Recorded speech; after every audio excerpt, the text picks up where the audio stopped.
Hello and welcome to Next Trains. Today I'm going to review the operating oar set by Hornby Railways.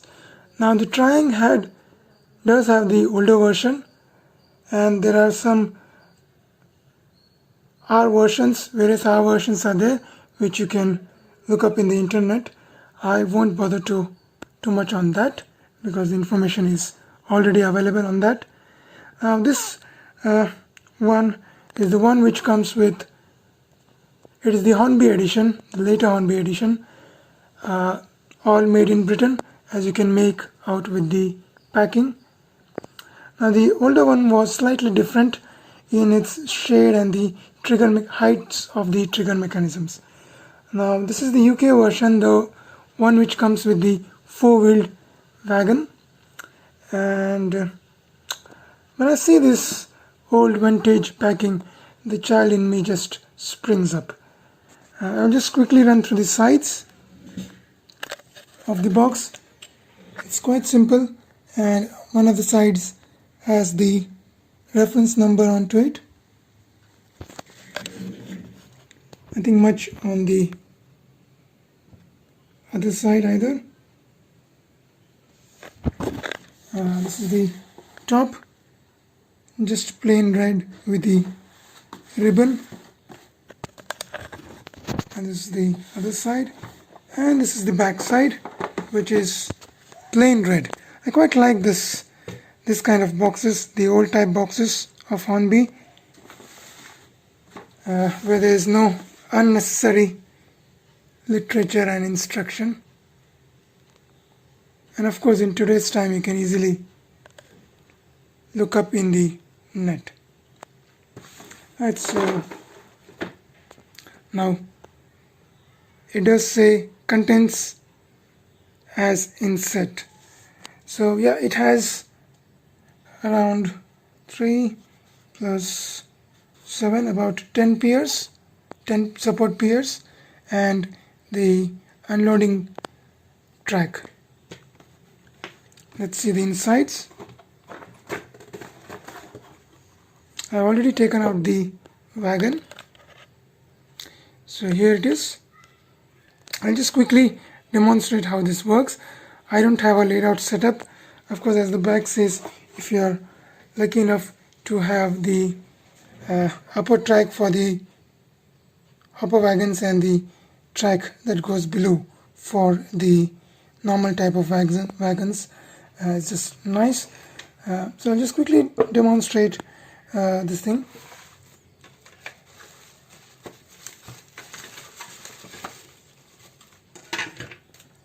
Now I have this extra load which I'll paint black. This is the coal load that came with this set. Now I thought of getting this set because when it comes to this type of hopper wagon having the bottom discharge mechanism, to make it work, actually it's quite simple. If you have an ordinary piece of track, what happens is you can use some kind of a trigger mechanism for unloading purposes. So just when the train runs through, if there is something to trigger by the track side, it will just snap open, and if you cut off the ties or the sleepers, it won't jam the running of the train. But the problem is to close back the bottom opening is a bit of a pain. You have to lift this mechanism and as well as this trigger, and that's why I thought of taking this unloading track, which is very, very important, which comes with the set. So I do have the Transcontinental Wagon, which has 8 wheels, same bottom discharge mechanism at its side. Now it isn't a problem if you have a wagon which is something like this.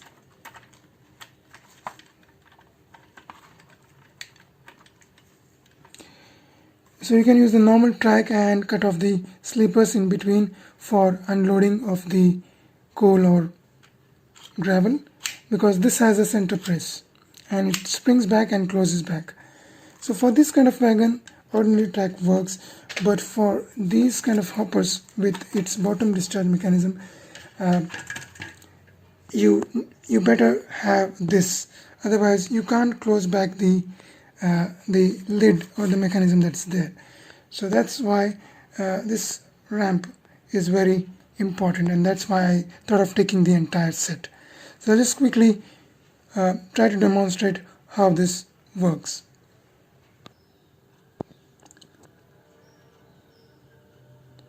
So here is my setup. I'll just quickly pour the coal load.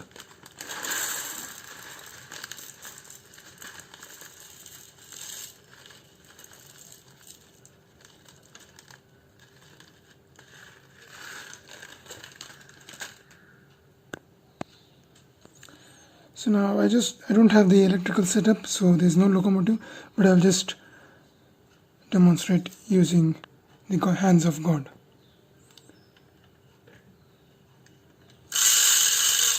Oh, it's quite a mess. Now I'll just take away this hopper wagon. Oh, where am I?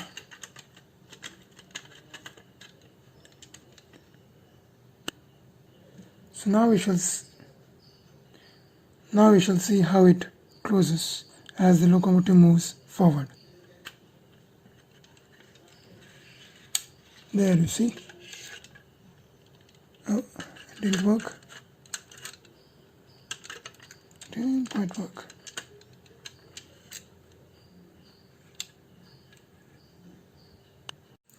So that's I just cleaned up the mess. So that's the unloading done.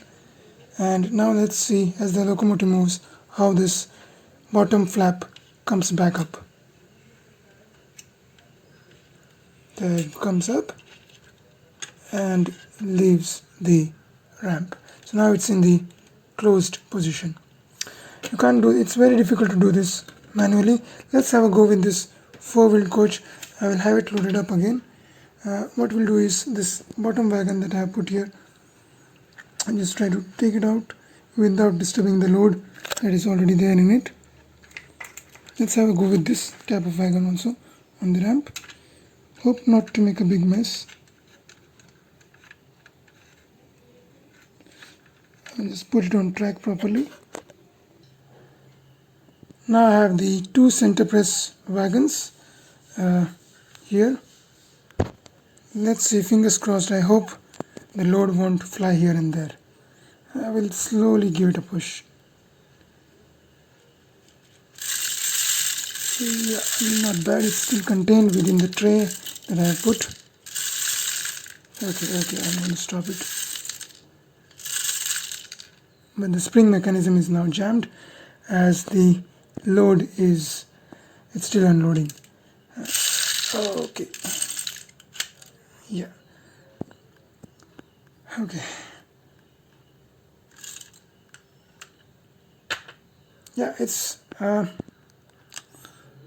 have to work on the efficiency of this thing, but it's a good idea to close the sides of this so that the unloading is contained and it doesn't mess things up, doesn't mess up the layout on the railway.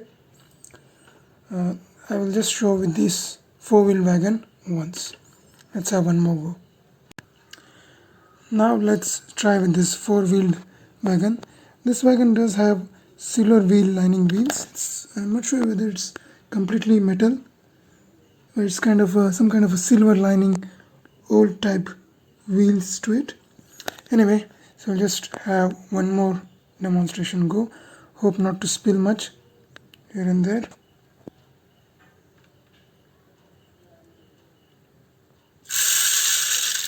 Not bad.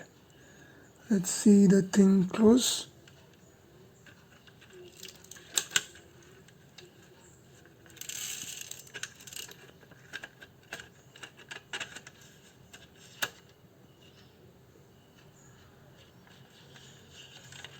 Not bad. So the mechanism does work like it should. So that's all. Thanks for watching. It does say at this point the locomotives must not pass this point. It's quite nice set to have, and it has operating potential. I like this kind of action accessories. Hopefully it does work like it should. I have the other traveling post office set.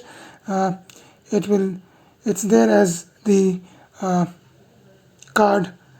It might point at the right hand corner of the screen at this moment, and it's quite nice to if there are some action kits like this. Teco produces a lot of action kits back in those days. I hope Hornby and other British manufacturers also come up with this kind of action sets. Do have a look at the traveling post office review that I have done. That's it for today. Thanks for watching Nick's Trains. Please share and subscribe with those who like model trains. Thank you very much.